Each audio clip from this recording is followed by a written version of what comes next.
चला तर आज मुलांच्या छोट्या भुकेसाठी अगदी 5 मिनिटात बनवता येईल असा आज आपण चिवडा बनवतो। यासाठी मी इथे 2 बटाटे सालं काढून घेतली, पाण्यामध्ये ठेवायचे आणि या पद्धतीने असे किस करून घ्यायचा। हा बघा, पाण्यामधनं 2-3 वेळा धुवून घ्यायचा आणि सुती कपड्यावर ठेवून पुसून घ्यायचं। 5 मिनिटं फॅन खाली ठेवून द्यायचे।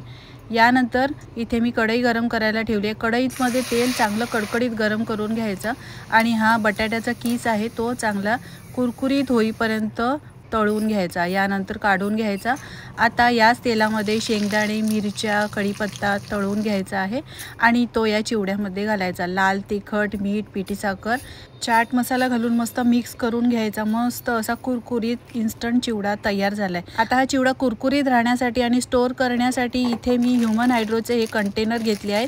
हे कंटेनर आहे ते स्टीलचे आहे, शिवाय यामध्ये हे ट्रान्सपरंट असा लुक दिलेला आहे। मस्त आहेत, हे वापरायला खूप सोपे आहेत, म्हणजे तुम्हाला समजेल सुद्धा की तुम्ही डब्यामध्ये काय ठेवलेलं आहे। शोधाशोध करायची गरज नाही।